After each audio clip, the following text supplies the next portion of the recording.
Alors, excellent. Le prochain sujet que je vais regarder ce matin, c'est le cycle de l'eau. Voyons voir. Le cycle de l'eau, c'est tout ce qui se rapporte avec le mouvement de l'eau dans notre atmosphère.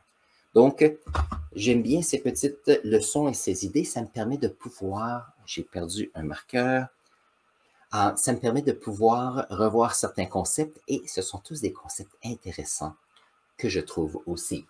Alors, aujourd'hui, on est ici près de Toronto, il pleut, il fait à peu près 9 degrés Celsius. Habituellement, nous avons des températures qui sont sous 0 degré, donc habituellement, on a de la neige de ce temps-ci, mais on a de la pluie avec des grandes températures, qui est bien sûr à l'opposé de ce que nous avons eu la semaine passée, où nous avons eu un vortex polaire qui est arrivé, où nous avons eu de la neige et c'était très difficile. Donc, il y a un grand changement dans l'atmosphère présentement. Donc, comme ceci, comme cela. Très bien, on va faire quelques petits, comme cela, comme ceci. Je vais faire quelques plantes pour faire notre dessin de départ, comme ceci, comme cela, et puis comme ceci. Très bien.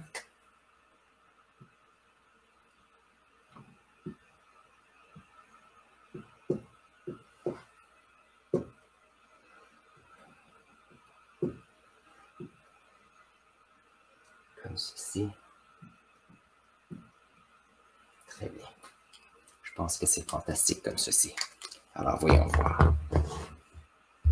Alors, aujourd'hui, nous allons parler du cycle de l'eau, un premier des grands cycles qui sont responsables et qui soutiennent la vie sur notre planète. Donc, lorsqu'on parle de cycle de l'eau, on a besoin d'une source de chaleur et celle-ci est le soleil. Le soleil nous envoie sa chaleur comme ceci et cette chaleur permet d'avoir la première partie du cycle de l'eau qui est l'évaporation.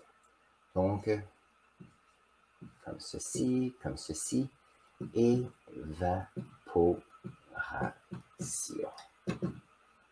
Est-ce qu'on peut bien le voir? On peut bien le voir. Très bien. L'évaporation se fait dans les petits ruisseaux, les rivières, les océans. L'évaporation se fait aussi, bien sûr, avec les organismes vivants lorsqu'on parle de la transpiration.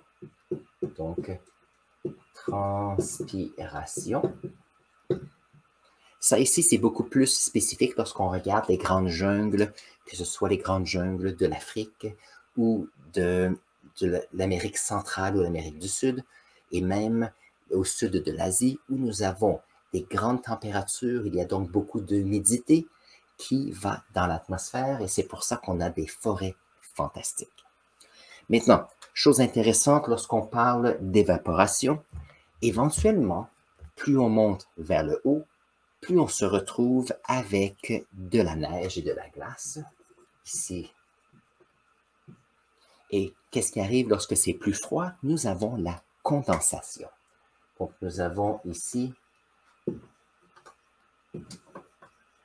ce qu'on appelle la condensation. Ici, condensation. La condensation, c'est lorsque nous avons de la vapeur d'eau qui commence à s'approcher, donc ces petites particules d'eau, et ils vont devenir des petites micro-gouttelettes d'eau, et avec le temps, ils vont grandir de plus en plus, et ces micro-gouttelettes vont finir par devenir des gouttes d'eau, et à cause de cette masse de ceux-ci, vont commencer à faire ici des gouttelettes qui, avec la gravité, vont redescendre vers le sol. Donc, on appelle ceci la précipitation. Donc, comme ceci. Le prochain mot, voyons voir, je vais faire un autre nuage ici et je vais indiquer qu'il y a ici la précipitation.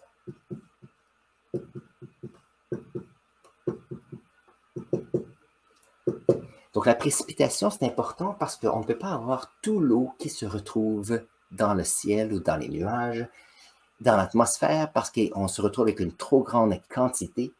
On a la précipitation ici, et qu'est-ce qui arrive? C'est que cette précipitation finit par, avec petite échelle, l'eau va être absorbée par le sol, et s'il y en a beaucoup plus, on a ce qu'on appelle le ruissellement de surface. Le ruissellement. Le ruissellement, c'est cette idée. Donc, on a le petit mot ruisseau ici. Ce sont cette quantité d'eau qui, avec le temps, va commencer à faire des petits filets d'eau, va devenir des petits ruisseaux, des rivières et des fleuves jusqu'aux océans. Donc, le ruissellement. N'oubliez pas que le ruissellement se fait en surface, mais il y a aussi le déplacement d'eau sous la surface, ici. Donc, comment est-ce qu'on pourrait... Alors, il y a l'aquifère. Il y a un autre mot. La nappe phréatique. Je pense que c'est un pH.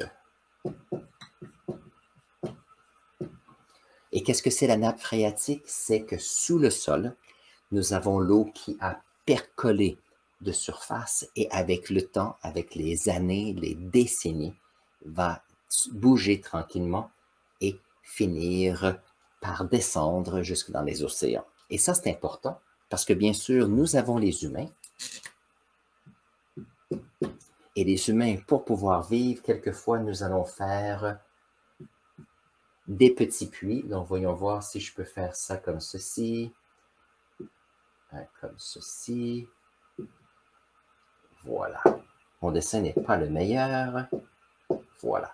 Nous allons faire des puits artésiens pour aller en profondeur, pour aller chercher cette eau qui vient de la nappe phréatique ici.